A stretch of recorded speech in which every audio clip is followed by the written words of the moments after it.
نستغفره ونعوذ بالله من شرور أنفسنا ومن سيئات أعمالنا من يهده الله فلا مضل له ومن يضلل فلا هادي له أشهد أن لا إله إلا الله وحده لا شريك له وأشهد أن محمدا عبده ورسوله يا أيها الذين آمنوا اتقوا الله حق تقاته ولا تموتن إلا وأنتم مسلمون يا أيها الذين آمنوا اتقوا الله وقولوا قولا سديدا يصلح لكم أعمالكم ويغفر لكم ذنوبكم ومن يطع الله ورسوله فقد فاز فوزا عظيما أما بعد فإن أصدق الحديث كتاب الله وخير الهدي هدي محمد صلى الله عليه وآله وسلم وشر الأمور محدثاتها وكل محدثة بدعة وكل بدعة ضلالة وكل ضلالة في النار أو كما قال صلى الله عليه وآله وسلم الحمد لله. Bertemu kita malam ni dalam kuliah Bulughul Maram. Sebelum itu tengok surah An-Nisa ayat 140.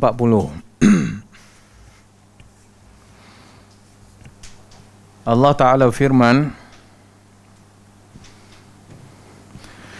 وَقَدْ نَزَّلَ عَلَيْكُمْ فِي الْكِتَابِ أَنْ إِذَا سَمِعْتُمْ آيَاتِ اللَّهِ يُكْفَرُ بِهَا وَيُسْتَهْزَأُ بِهَا فَلَا تَقْعُدُوا مَعَهُمْ حتى يخوضوا في حديث غيره إنكم إذا مثلهم إن الله جامع المنافقين والكافرين في جهنم جميعا وقد نزل عليكم في الكتاب, dan sesungguhnya Allah Subhanahu wa taala menurunkan alaikum ke atas kamu fil kitabi di dalam Alkitab an idza sami'tum ayatillahi yukfaru biha, bahawa apabila kamu mendengar ayat-ayat Allah Subhanahu wa taala yukfaru biha, diingkari, wa yustahza'u biha, dan dibuat main-main, fala taq'udu ma'ahum, maka jangan kamu duduk bersama mereka, hatta yakhudu fi hadithin ghairihi, sehinggalah yakhudu, mereka itu cakap bab lain. Yakhudu fi hadithin ghairihi, sehinggalah mereka tukar topik yang lain ataupun bercakap perkara yang lain. Innakum idzan mithluhum, dan kalau sekiranya kamu duduk bersama mereka, innakum idzan mithluhum, maka sesungguhnya kamu itu macam mereka. Kamu itu samalah seperti mereka. Surah An-Nisa. Ayat ini antara dalil yang utama yang para ulama menyatakan bahawasanya haram ataupun an-nahyu, larangan daripada mujalasati ahlil bid'ah, daripada duduk bersama dengan ahlul bid'ah ataupun ahlil ma'asi, ataupun orang kaki maksiat, ataupun orang kafir yang ketika mana mereka membicarakan tentang ayat Allah Azza wa Jalla, maka mereka memperolok-olokkan ayat Allah, ataupun kalau sekiranya disebut ayat Allah kepada mereka, maka mereka ingkar.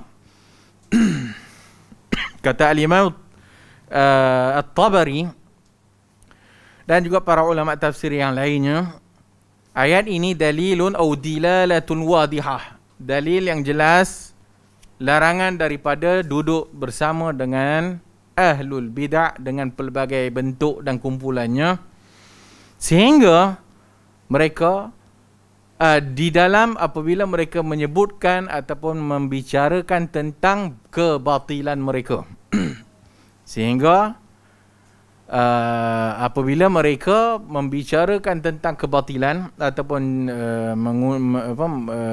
menyebarkan kesesatan mereka, ataupun memperolok-olokkan, memain-mainkan ayat Allah Azza wa Jalla, maka pada ketika itu tak payah duduk dengan mereka. Hatta sehinggalah yakhudu sehinggalah mereka masuk bercakap dalam bab yang lainnya. Apa yang kita faham daripada ayat ni?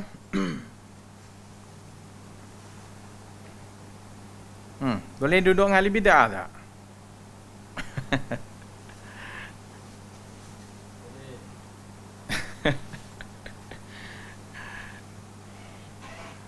Boleh dan tak boleh. Boleh dan tak boleh. Mujalasah au musahabah ahlul bid'ah. Tapi ayat ini lebih kepada orang kafir. Duduk dengan orang kafir dan sebagainya, sehingga mereka memperolok-olokkan ayat Allah. Tapi termasuk di dalam ayat ini orang yang bermaksiat kepada Allah Azza wa Jalla dan ahlul bid'ah. Orang yang bermaksiat kepada Allah Ta'ala, maka kita dilaranglah duduk bersama dengan mereka. Dan apabila adanya ahlul bid'ah, maka kita dilarang mujalasatihim wa musahabatihim, untuk duduk-duduk bersama dengan mereka dan berkawan musahabatihim, berkawan-kawan dengan mereka, hatta yakhudu fi kalamin ghairihi, sehinggalah mereka masuk perbicaraan dalam bab yang lain, sehingga yakhudu fi hadithin ghairih. So kalau sekiranya mereka telah stop daripada bercakap tentang bid'ahnya, ataupun kalau dia telah stop daripada bercakap tentang ataupun melakukan kemaksiatan mereka, ataupun mereka telah tidak lagi memperolok-olokkan ayat Allah Azza wa Jalla, maka pada ketika itu ayat ini secara zahirnya tak ada masalah. Tak ada masalah. Para ulama salaf, Ibn Sufyan, Ibn Uyainah, ada semua, Al-Auza'i dan sebagainya, sehingga para ulama yang menulis tentang kitab-kitab akidah, termasuk yang berikutnya ke bawah Al-Barbahari dan sebagainya, maka mereka menyebutkan tentang tidak dibenarkan untuk duduk mujalasah bersama dengan ahlul bid'ah. Tak dibenarkan duduk dengan ahli bid'ah atau ahli maksiat dan sebagainya. Kenapa? Kerana dengan duduknya dengan ahli bid'ah ataupun dengan yang seumpama dengannya, maka kalau sekiranya kita ini tak ada kelengkapan yang cukup dari sudut ilmu, maka kita juga akan terpengaruh dengan perkara tersebut. Hatta kadang-kadang orang yang alim juga boleh tergelincir. Hatta orang alim juga boleh tergelincir dalam masalah ini. Walaupun demikian, di sana macam kita sebutkan tadi, oleh kerana ayat menyebutkan hatta, sehinggalah yakhudu fi hadithin ghairihi, sehinggalah mereka bercakap dengan benda yang lainnya, maka di situ ada pengecualian kalau sekiranya mereka tidak bercakap atau tidak menyeru dan sebagainya kepada bid'ah mereka, maka kita boleh untuk bertemu dengan mereka dan sebagainya. Apa maksud musahabah dengan mujalasah?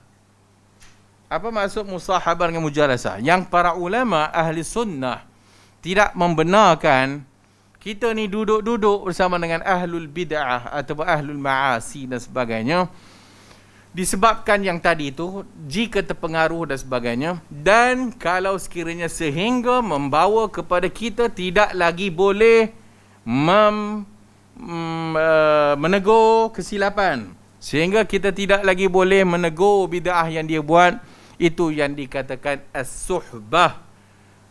Yang tak dibenarkan adalah yang disebut para imam salaf adalah bil ulfah, duduk sama ahli bid'ah sehingga menjadi kawan rapat, sehingga menjadi teman yang rapat, maka sehingga menimbulkan rasa siqah, percaya kepada ahli bid'ah, sehingga menimbulkan rasa cinta kepada ahli bid'ah, sehingga menimbulkan bahawasanya kita tidak lagi berani menegur bid'ah yang dia buat, sehingga kita pun dah tak ada kemampuan untuk menegur dia disebabkan musahabah. Maka para ulama maksudkan bil ulfah adalah as-suhbatut tammah. as-suhbah tammah. Jadi sahabat yang betul-betul sahabat lah. As-suhbah at-tammah allati taqtadi, yang membawa kepada al-mawaddatu, yang membawa sehingga kita berasa cinta. Al-mawaddah wat tazkiyatu wan nusrah, sehingga kita mentazkiyahkan dia, rekomenkan dia, wan nusrah, dan menolong di atas bid'ahnya. Itu yang dimaksudkan dengan apabila dia berkawan dengan ahli bid'ah, sehingga menjadi kawan yang rapat, sehingga memang betul-betul kamcing kata orang bahasanya, sehingga orang yang macam ni tidak ada lagi kemampuan untuk menegur kejahatan yang dia buat, ataupun menegur bid'ah yang dia buat, ataupun menegur kesalahan dan sebagainya. Maka itu yang dimaksudkan dengan al-mujalasah wal musahabah. Itu yang dimaksudkan al-mujalasah wal musahabah. Kerana Nabi kata, al-mar'u ala dini khalilih. Seseorang itu berdasarkan agama kawannya. Maka tengoklah siapa yang dia kawan. May yukhalil. So kalau kita kawan dengan ahlul bid'ah, sehingga betul-betul yang namanya kawan, sehingga dah tak mampu lagi untuk menegakkan kebenaran, sehingga kita siqah kepadanya, sehingga kita tazkiyah, bagi tazkiyah kepada dia, sehingga cinta kepada dia, sehingga nusrah, membantu dia dalam bid'ah dan kesesatan dia, maka itu yang rosak. Itu yang rosak. Maka daripada apa yang kita tak nak cakap malam ni, banyak kalam para salaf berlambak. Kalam para salaf berlambak menyatakan tak dibenarkan mujalasah, duduk dengan ahli bid'ah. Ya, memang itulah secara umum ni. Imam Ahmad ni, Sufyan Ibn Uyainah Al-Auza'i nya, semua ulama-ulama yang menulis dalam kitab Aqidah Ahli Sunnah, semua akan menyebutkan tentang bab ni, iaitu mujalasah, duduk dengan ahli bid'ah. Kenapa demikian? Kerana dibimbangi kita juga akan terpengaruh dengan syubuhat-syubuhat yang dilemparkan ataupun yang dikeluarkan oleh ahli bid'ah. Kerana al-qulubu dha'ifah, kerana hati kita ni lemah, wasyubhatu khattafah, dan syubhat itu mematuk-matuk. Syubhat mematuk-matuk. Maka bila duduk lama, duduk berkawan lama, maka syubhat itu mula-mula kita rasa kita bagi muka lah, ataupun kita kata dia tersilap, tapi dia kita sayang kat dia. Lepas tu dia membawa kepada sedikit, oh betul juga apa yang dia kata, betul juga. Kemudian rasa dah segan pula nak tegur hak bid'ah yang dia buat dan sebagainya, kerana kawan. Sehingga akhirnya orang kutuk dia pun, atau orang kutuk ahli bid'ah ni pun, kita mempertahankan ahli bid'ah. Kita mempertahankan ahli bid'ah ni. Itu poin utama daripada memboikot ahlul bid'ah. Para ulama sebut, jangan membaca buku ahli bid'ah. Kenapa jangan baca buku ahli bid'ah? Kerana akan timbul syubhat. Jangan masuk kelas ahli bid'ah. Boleh tak kita join kelas Nahu oleh ustaz ahli bid'ah ni? Maka sebagai para ulama kata jangan, walaupun yang diajar itu Nahu. Kerana apa? Kerana orang ahli bid'ah yang menyeru kepada bid'ah ni, maka dia boleh selit je dalam Nahu dia tu, akidah sesat dia.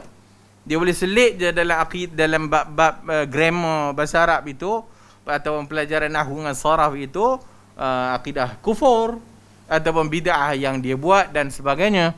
Maka itu yang dibimbangi oleh para ulama ahli sunnah wal jamaah. Maka dalam bab ini ada 3 golongan. Dalam bab ni ada 3 golongan. Tarafun yaghlu. Golongan pertama, golongan yang melampau. Tarafun yaghlu, melampau hanya kerana ada sedikit perselisihan dalam masalah ijtihadiyah ahlul bid'ah. Dia menghukum ahli sunnah sebagai ahli bid'ah kerana hanya berlegar dalam isu yang dibenarkan untuk ijtihad padanya.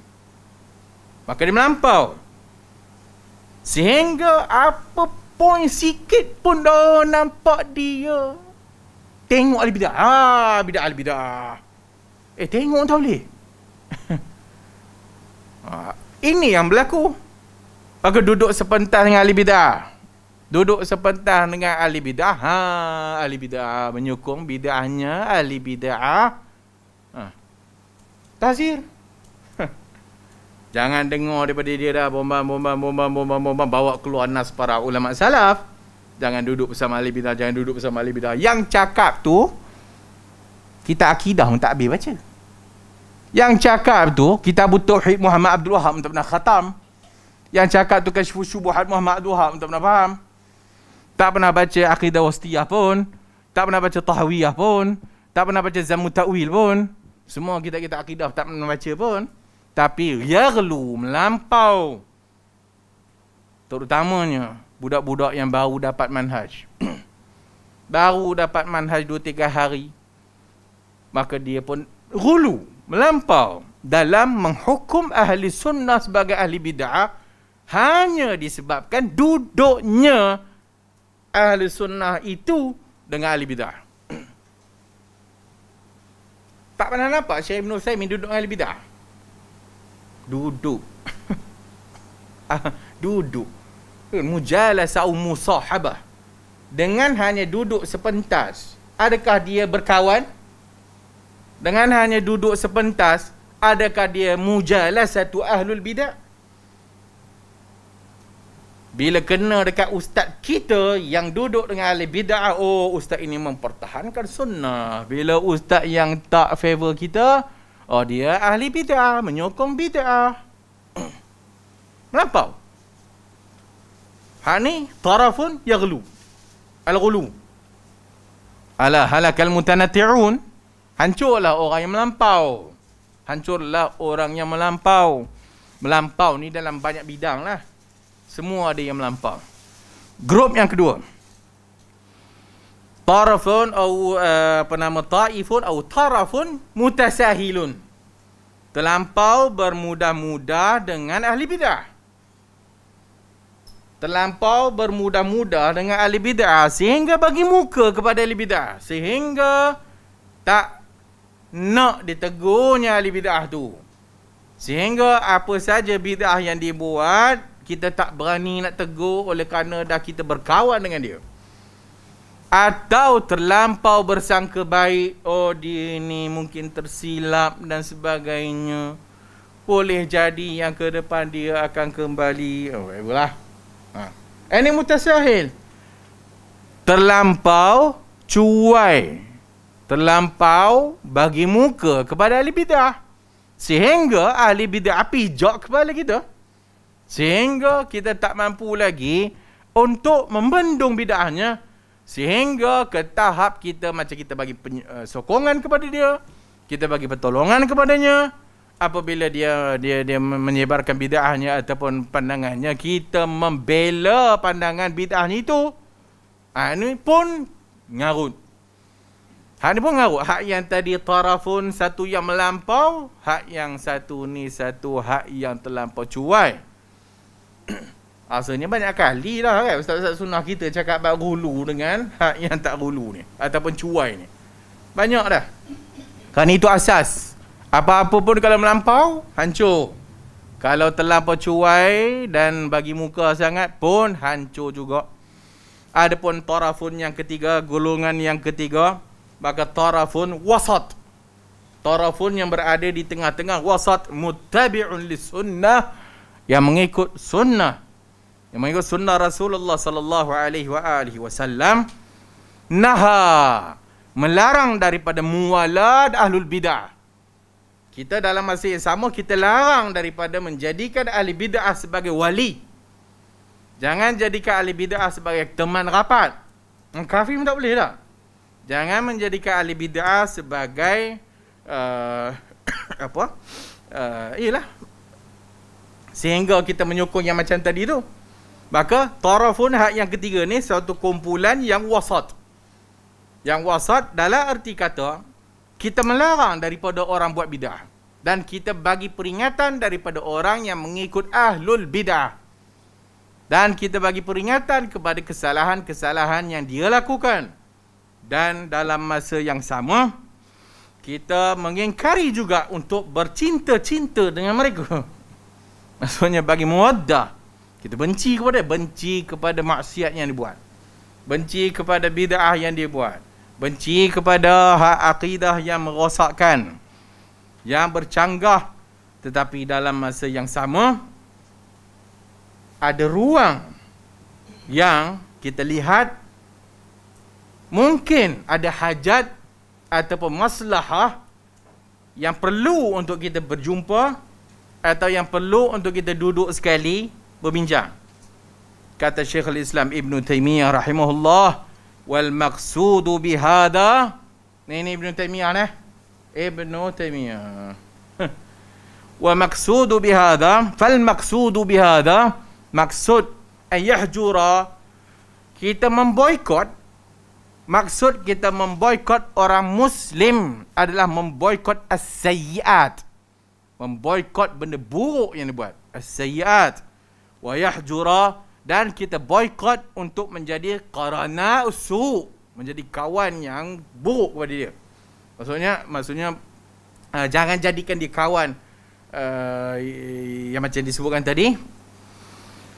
Kemudian yang memberikan mudarat dalam bab mahabbatuhum, sehingga kita memudaratkan diri kita sehingga kita ke tahap mencintai dia, sehingga kita tahap terlampau sangat bagi keuzuran kepada dia, sehingga yang jadi kepada kumpulan hak yang mutasahil tadi ni, hak yang bermudah-mudah ni.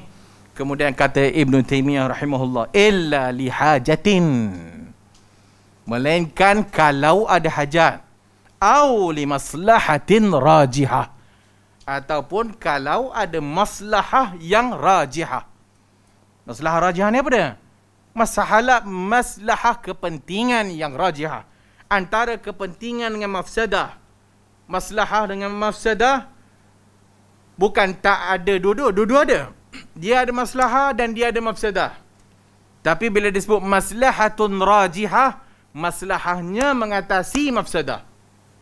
Hak ni dalam bab fiqah semua sekali. Kita dua mana ada benda yang perfect, semua tak ada.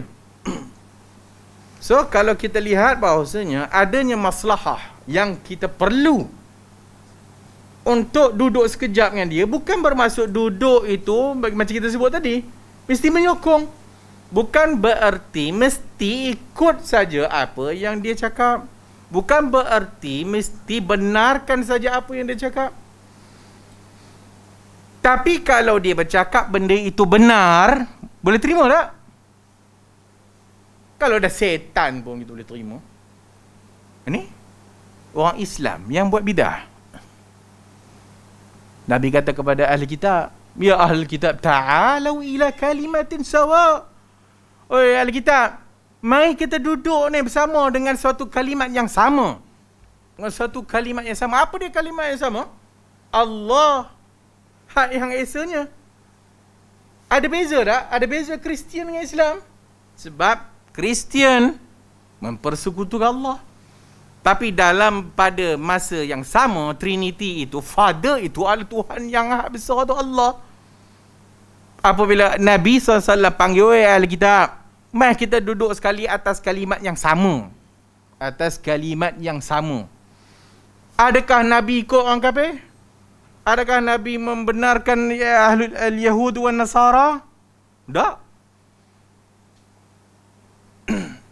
Hak ni jelas. So benda ni bukan dicakap-cakap oleh orang hak awam, hak ngaji tak berapa-berapa tak apa-apa ngajinya. Kemudian dia mengulas pasal orang, ai laju je mengulas pasal orang. Kalau kita duduk dengan satu majlis dengan ahli bid'ah, dalam masa yang sama bila disebut hadis palsu, dalam masa yang sama kita kata hadis itu palsu. Boleh tak boleh? Kenalah. Itu syarat dia. Syarat nak mujalasah dengan ahlul bid'ah, mesti ada ilmu dan mesti menegur kesalahan dia dalam waktu yang sama.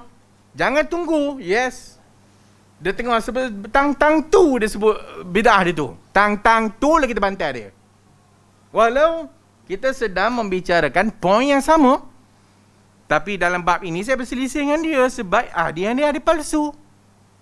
Begitulah yang dilakukan oleh para ulama kita. Tapi kalau orang macam kita ni, jangan duduklah. Orang yang macam kita ni, jangan duduklah. Tak berapa nak faham. Bab ni pun masih tak faham lagi. Jangan duduk. Maka kita bagi tahu umum. Kita bagi tahu umum kepada anak-anak murid, jangan baca kitab ahli bid'ah. Ya, betul. Apabila dia telah mencapai suatu tahap ilmu yang kita pun percaya dia faham, dan dia boleh baca, dan dia boleh selidik, dan dia boleh buat bahas, kita larang tak dia baca buku ahli kitab atau buku ahli bid'ah? Dia ada kemampuan. Bahkan dia ada kemampuan untuk mengkritik lagi. Dia tak boleh baca? Bacalah. Kitab-kitab yang ada pun ada kesalahan. Yang kitab yang kita duk baca tu, Bulughul Maram, Fathul Bari, An-Nawawi, tak ada salah. Ada. Tapi kita belajar hak mana betul, hak mana tak, hak mana betul, hak mana tak. Al-Imam Al-Bukhari, Imam hadis mengambil riwayat ahlul bid'ah, mengambil riwayat ahlul bid'ah yang tidak menyeru kepada bid'ahnya. So kita depends, tengok. Jangan apabila orang kita yang duduk sekali dengan ahli bid'ah, dia ni singa sunnah. Orang yang kita tak suka ada dalam grup lain sunnah juga tapi ceroy. Maka kita pun tuduh ahlul bid'ah, ahlul bid'ah. Dari satu sudut, hang tu dah memang tuduh hak kawan ni dah tak sunnah dah pun. Dah tuduh dah kawan ni dah memang tak sunnah dah pun. Tiba-tiba kawan ni duduk dengan ahli bid'ah. Hang marah kenapa? Hang kata dia ahli bid'ah. Biarlah dia duduk dengan sesama ahli bid'ah. Betul yang marah kenapa? Maksudnya, hang iktiraf dia sunnah tak? Hang iktiraf dia sunnah. Hang iktiraf dia salafi. Tiba-tiba, ngulah. Suka benar ngulah. Ngajinya tak mau. Ngaji tak mau. Ngulahnya suka. Hak ni memang seronok. Syubuhat dia khattafah. Syubuhat memang, mematuk-matuk. Orang baru belajar kitab. Hak dia bukan beli kitab hak yang patut. Ada. Dia beli kitab ulama' ni, kritik ulama' ni. Ulama' ni kritik ulama' ni. Ulama' ni kritik ulama' ni. Ulama' ni kritik. Itu penuh kat buku dia. Hak tu yang dia suka. Bukan dia nak mengaji dulu. Hak yang sepatutnya. Maka hak ni yang disebut bahawasanya satu, yaghlu, melampau. Melampau sehingga menuduh atau menghukum ahlu sunnah sendiri sebagai ahlu bid'ah lisababin, kerana hanya satu sebab yang kecil yang dia duduk bersama. Yang dia duduk bersama dengan ahlu bid'ah. Dia duduk dengan ahli bid'ah, dia bercakap melawan kepada orang kafir. Poin yang sama. Duduk sekali dengan ahli bid'ah, kita melawan hak pokok hak yang kafir duduk melawan Islam ni. Hak dia pun menentang kafir, hak kita pun menentang kafir. Poin ataupun forum itu adalah yang melibatkan Islam kafir. Apa masalah? Tak ada masalah. Kita bercakap ni baru ni tak? Apa? Tajuk apa? Asyairah tak? Asyairah. Kawan tu memang betul. Siapa yang tak tahu? Tahu dah. Kita dah tahu dah Asyairah tak? Tahu dah. Tapi dia membantai Asyairah yang bukan Asyairah. Topeng aja Asyairah. Topeng aja Asyairah. Bukan Asyairah betul pun. Dia nak bagi tahu hak yang betul Asyairahnya apa. Kan? Dia pun bantah ahlul batil. Dan memang betul batil pun. Dan apa yang dia sebut tu tak ada salahnya pun. Buka kitab Aqidah Asy'ariyah. Ada disebut Nur Muhammad. Hak yang kita belajar kat sekolah dulu, sifat 20. Tambah siapa yang mengaji Dadi Sanawi, Manhaj Al-Azhar, menggunakan silibus Al-Azhar. Kan? Dalam tu dia membicarakan persoalan ilahiyat, an-nubuwat, as-sam'iyat. Ilahiyat tentang Tuhan, kenabian.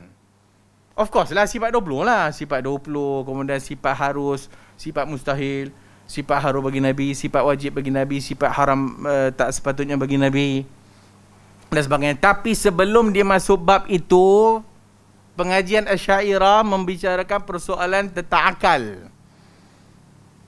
Akal. Penggunaan akal. Menggunakan hujah akal. Sebab tu pertama sebelum masuk lagi pembelajaran sifat 20, kita akan belajar dalil. Dalil apa? Dalil naqli, dalil akli. Dalil naqli, akli. Dalil naqli itu yang dinaqal Quran Sunnah. Dalil akli, dalil akal. Dan betul pun. Al-Asy'ariyah melawan kepada puak-puak Mu'tazilah tersebut dengan dalil akal. Dengan dalil akal. Tapi tak ada dalam kitab itu percaya bintang. Tak ada dalam pengajian Asy'ariyah jilat tai guru. Tak ada dalam pengajian Asy'ariyah. Apa lagi lah yang sekarang ni sedang berlaku ni. So, dia bercakap tentang topeng. Orang bertopengkan Asy'ariyah, sebenarnya mereka di balik itu adalah ahlul batil. Tapi kita bukan nak bagi tahu bahawasanya dia itu Asy'ariyah manhajnya betul, tak. Dan kita juga tahu panel yang pertama itu apa akidahnya. Kita pun tahu. Dan kita pun tahu bahawa panel yang mewakili sunnah itu banyak kali membantai bapa tu juga. Tak ada apa yang tak disebutnya. Sebut. Tinggal lagi pada ketika itu pembicaraannya adalah khurafat dan kebatilan. Duduk kita bercakap tentang kerasukan jin. Cakap pasal kerasukan jin. Kita pun menekankan di sana ada yang kerasukan betul, ada yang kerasukan yang bohong. Banyaknya bohong. Nak dapat hak betul, hak yang kena rasuk jin tu boleh bilang dengan jari. Kawan itu pun cakap benda yang sama. Yang banyak kes yang dijumpai adalah bohong belaka. Maka bercakap benda yang betul. Benda yang tajuk yang melibatkan benda yang disepakati. Tapi kalau dia ada cakap benda yang salah dan sebagainya, so kita betulkan dan sebagainya. Wallahu a'lam. Faham tak? So, apa-apa pun, banyak kali dah sebut, jangan hulu. Jangan hulu. Biar duduk tengah-tengah wasat. Jika ada keraguan, tanya guru. Ada benda yang syubuhat yang ditimbulkan, dan tanyalah guru kita. Tapi duduk mengaji akidah sangat. Wallahu a'lam. Ada apa nak tanya?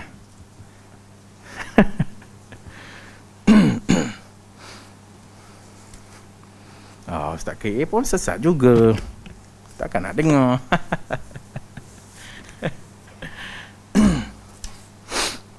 So yang ni kita sebutkan tadi ni adalah juga pandangan ulama-ulama ahli sunnah.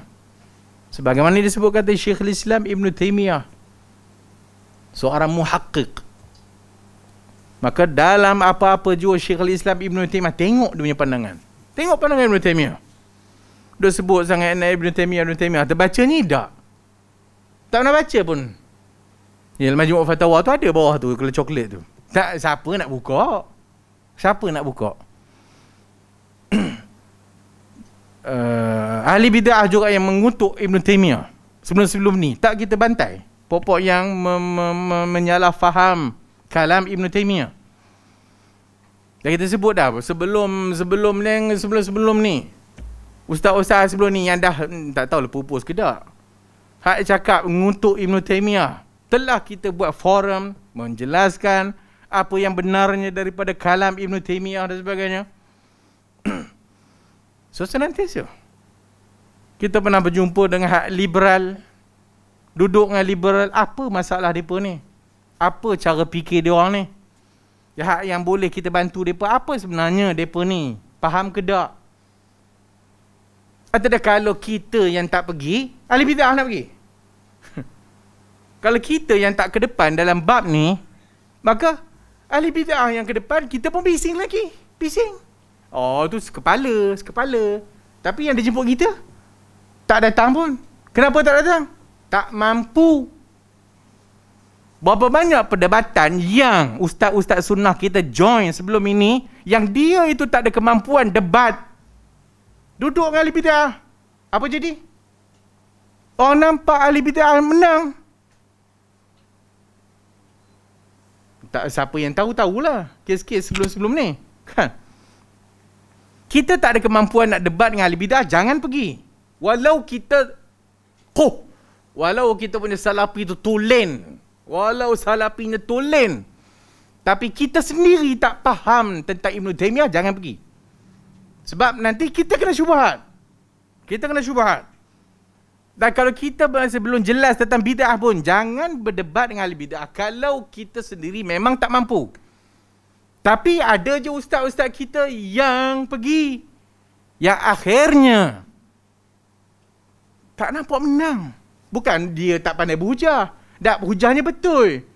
Tapi dalam penyampaian hujah yang tak meyakinkan. Sehingga ahli bid'ah bantai, sehingga ahli bid'ah menjatuhkan, dah tak boleh jawab. Ini masalah. Tapi bila ada orang yang mampu berdebat dalam bab ini, kita kutuk. Ya, ada orang yang mampu berdebat dalam bab ni, oh kita kutuk lah. Duduk dengan ahli bid'ah, duduk. Itu je kerjanya. Duduk ahli bid'ah, duduk. Macam dia tu sunnah sangat. Macam dia salafi sangat sungguh lah. Bukan nak marah salafi dah, gitu salafi juga tak. Tapi biar mengaji, biar betul-betul sebelum-sebelum ni pun, bukannya generasi baru dan sebagainya, sejarah perkembangan sunnah dekat Malaysia ni dah agak makan tahun. Dan telah kita menyaksikan bagaimana sunnah ni berkembang daripada hak tak adanya, sehingga muncul ustaz-ustaz kita, dan sehingga sekarang ni ustaz-ustaz baru banyak muncul. Yang kadang-kadang ustaz-ustaz baru ni pun belum ada lagi hak yang sebelum kes-kes perkembangan sunnah yang awal. Yang mereka pun tak tahu dan sebagainya. Yang dia tahu, duk melabel. Kita tak suka orang label kita Wahabi. Tapi kita duk label orang tidak sunnah. Kalau betul dia memang confirm tak sunnah, okey lah. Kan? Kalau dia betul memang ahli bid'ah dan sebagainya, bantai lah. Tak kisah. Tapi kadang-kadang perbezaan hanya benda-benda yang boleh dibezakan atau boleh menerima khilaf atau perbezaan. Maka jangan jadikan benda-benda ni sebagai suatu senjata yang nak menjatuhkan sesama sunnah, sehingga ahli bid'ah pun bertepuk tangan dan ahli bid'ah pun suka dalam bab ini, sehingga kita akhirnya tak ke mana. Orang-orang yang sebelum kita dah buat kerja dah. Dia dah tebas, paling kurang dia tebas dah hak lalang-lalang yang ada tu. Hak kita ni lah yang katanya sunnah sangat ni, hak hang lah kena isi hak sunnah tu. Tapi masalahnya dia pun tak isi. Orang dah tebas dah, naik lalang balik, dia nya tak isi-isi lagi. Tak cucuk tanam lagi kat situ, naik lalang balik dah. Hak yang dikutuk-kutuknya tidak sunnah, itulah yang menebah lalang-lalang yang awal. Tapi hak kita lah yang suka duk hukum sana, hukum sini lah, tak habis-habis. Mengaji tak habis-habis, kitab tak selesai-selesai lagi kitab. tu kadang-kadang duk sibuk sunnah dan sunnah dan sunnah. Hak kitab apa yang kita dah ngaji, dah khatam, dah faham, dah amal. Belum tentu pula lagi tu dia tu faham betul. Belum tentu lagi. So banyak lagi. So jangan tengok kepada orang lain, tengoklah kepada diri sendiri. Jangan tengok orang lain, tengok diri sendiri. Orang lain itu dengan usaha-usaha dia, kita apa usaha kita? Apa yang kita dah buat untuk menyumbang kepada perkembangan sunnah dekat Malaysia ni? Apa kerja kita? Apa tak ada lagi. So, mulakan dengan mengaji. Mulakan dengan study. Belajar dan belajar dan belajar dan belajar. Belajar lama. Tulis zaman. Panjang. Kadang-kadang mungkin kita pun belum nak berapa faham. Tapi lagi belajar, lagi belajar, lagi belajar. Akhirnya Allah kurniakan kepada kita kefahaman. Akhirnya Allah Ta'ala bagi kita betul-betul faham manhaj yang sebenar. Maka barulah pada ketika itu dengan ilmu tersebut kita boleh membezakan hak mana yang memang betul bid'ah atau ahli bid'ah, hak yang mana memang betul-betul sunnah. So mudah-mudahan Allah Subhanahu wa Ta'ala memberikan kita ilmu yang bermanfaat, Al-Quran, sunnah dengan kefahaman salafus salih. Mudah-mudahan Allah Ta'ala bagi kita ni hatinya bersih daripada hak duk melihat orang, tengoklah kesalahan kita dan kelemahan diri sendiri. Mudah-mudahan Allah Subhanahu wa Ta'ala memberikan ganjaran kepada orang yang telah mendahului kita dalam bab ni. Orang yang telah mendahului kita dalam berdakwah kepada sunnah ni, mudah Allah Ta'ala bagi ganjaran kepada mereka. Sebahagian mereka telah pun meninggal, sebahagian mereka masih lagi hayyun yurzaq, masih lagi hidup dan masih lagi berdakwah ke jalan Allah Subhanahu wa Ta'ala. Dan itu pun mudah-mudahan kita tengok kadang sekarang ni perkembangan sunnah tak macam dulu. Sekarang ni munculnya ahli bid'ah muncul pelbagai. Tapi lihatlah bagaimana sebelum ini datang ahli bid'ah tenggelam, datang ahli bid'ah baru tenggelam, datang lagi ahli bid'ah yang baru menggantikan yang lama tenggelam dah. Datang lagi ahli bid'ah baru menggantikan hal lama tenggelam juga. Tapi sunnah tetap naik. Sunnah tetap naik. Kerana kita bukan tokoh. Kerana kita dalil. Kita ngaji. So perkembangan ataupun dakwah sunnah dengan ilmu. Dakwah sunnah tidak dengan hanya hamasah. Hanya hamasah. Oh bersemangat. Apa pun tak faham. Bersemangat. Manhaj salafi itu pun masih belum dipahami lagi. Mudah-mudahan Allah Ta'ala ampunkan dosa kita semua. Mudah-mudahan Allah kurniakan kepada kita keampunan dan akhirnya masukkan kita dalam syurga Allah Subhanahu wa Ta'ala. Dah, habislah. Dah semua. 5 minit lagi. Kita baca 1-2 lah. Sambungan bab nawafil, salat sunat. Hadis yang ke-289. Wa an Ibni Umar radhiyallahu anhuma qala qala Rasulullah sallallahu alaihi wa alihi wasallam rahimallahu imra'an shalla arba'an qabla al-'asri rawahu Ahmad wa Abu Dawud wa Tirmizi wa hassanahu wa Ibn Khuzaimah wa sahhahah. Dari Ibnu Umar radhiyallahu anhuma katanya kata Rasulullah sallallahu alaihi wasallam, rahimallahu imra'an, Allah merahmati seseorang yang salat 4 rakaat sebelum asar. 4 rakaat sebelum asar diriwayatkan oleh Ahmad, Abu Dawud, At-Tirmizi wa hasanahu, dihasankan oleh At-Tirmizi wa Ibn Khuzaimah wa sahhahah, dan diriwayatkan oleh Al-Imam Ibn Khuzaimah dan disahihkan oleh Ibn Khuzaimah. Para ulama mendhaifkan hadis ini. Ada sedikit perbezaan, sebagai yang mendhaifkan hadis ini, sebagai menghasankan hadis ini. Dia hasan dengan turuk yang banyak. Hadis ini hasan li ghairihi. Hasan li ghairihi. Kerana banyak syawahid.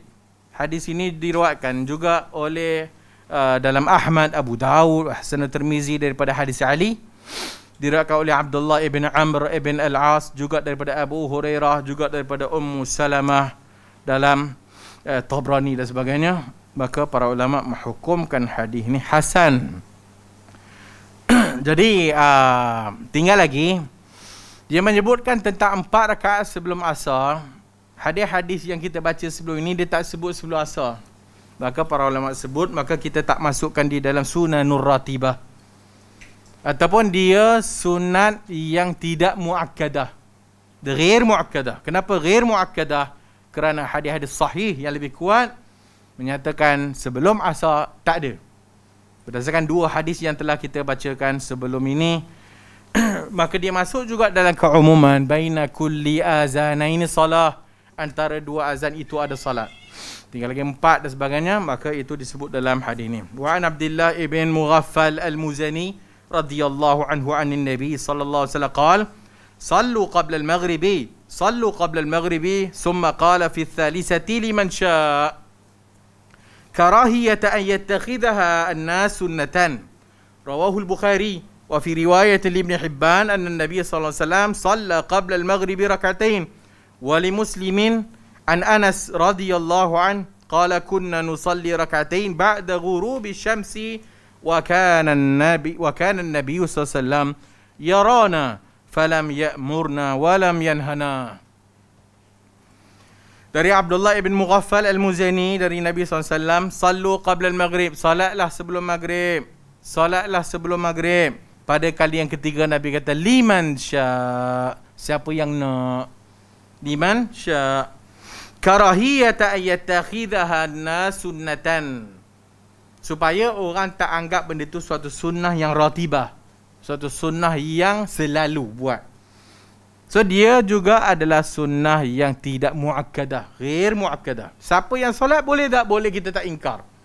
Sebab baina kulli azanaini salah. Dan Nabi kata di awal, sallu qabla al-maghribi, sallu qabla al-maghribi. Maksudnya sunat 2 rakaat, 2 rakaat.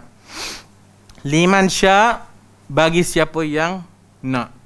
Rawahul Bukhari wa fi riwayat Ibn Hibban anna Nabi sallallahu alaihi wasallam shalla qabla al-maghrib rak'atain. Nabi salat sebelum maghrib 2 rakaat.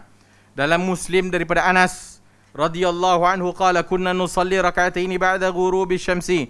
Kami salat 2 rakaat ba'da ghurubi syamsi, lepas terbenam matahari. Wa kana an-nabiy sallallahu alaihi wasallam yarana, dan Nabi nampak kami semayang, iaitu sebelum lepas ghurubi syams, maksudnya sebelum maghrib. Nabi nampak, Nabi tidak arah dan Nabi tidak larang. Nabi tak arah dan Nabi tidak larang. Jadi ini juga sunat yang ghair muakkadah, sunat yang tidak muakkadah. Kata Ibn Taymiyah rahimahullah, ma laysa biratibin la yulhaqu birratib wa la tastahiqu al-muwadhabatu alayhi li'alla yudahi as-sunani ar-ratibah. فما قبل العصر والمغرب والعشاء من شاء أن يصلي تطوعا فهو حسن لكن لا يتخذ ذلك سنة راتبة. Kata Ibn Taymiyah rahimahullah, ma laysa biratibin la yulhaqu birratib. Yang mana yang bukan ratib, jangan masukkan dia dalam yang ratib. Yang bukan dalam ratibah, jangan masukkan dalam dia ar-ratib. Wala tastahiqu al-muwadhabatu alayhi, dan tak patut kita selalu buat, kerana Nabi tidak muwazabah, Nabi tak selalu buat. Li'alla yudahi sunani ratibah, supaya dia tidak orang melihatnya macam sunat yang ratibah tu. Kenapa kita tinggalkan? Buat sekali-sekala okey, supaya orang tidak anggap sebelum maghrib ni ataupun sebelum disebut isyak tadi ni, sebelum asar adalah sunat yang Nabi selalu buat. Fama qabla al-asri, apa yang sebelum asar, sebelum maghrib, sebelum isyak, man syaa an yusalli tatawuan, siapa nak salat tatawuan sunat, fa huwa hasan, maka dia bagus, hasan. Lakin la yattakhidh, tapi jangan jadikan dia sunnatan ratibah, jangan jadikan selalu kita buat. Jadi dalam bab sunat kita ada sunat muakkadah dan kita ada ghair muakkadah. Yang muakkadah tu kita jaga. Hak ghair muakkadah sekali-sekala dirasa nak buat, buat. Sekali-sekala tak payah buat, tinggalkan.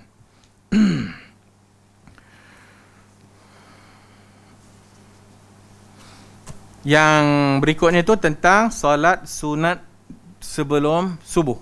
Nanti kita sambung yang akan datang. Wallahu a'lamu bis-shawab. Subhanakallahumma wa bihamdika asyhadu an la ilaha illa anta astaghfiruka wa atubu ilaih. Apa yang kita sebutkan tadi itu bukan marah nah. Itu nak bagi faham supaya kita tak melampau dalam bab yang sepatutnya kita tak perlu melampau.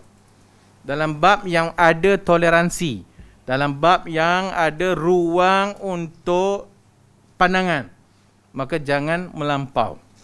Tapi tetap kita bagi tahu pandangan ataupun golongan yang ketiga tu yang bagus, iaitu kita tidak mempromosikan ahli bid'ah, dan kita tidak mualat, dan kita tidak menyokong bid'ahnya, dan kita tidak mempromosikan bid'ahnya, dan kita tak memujinya.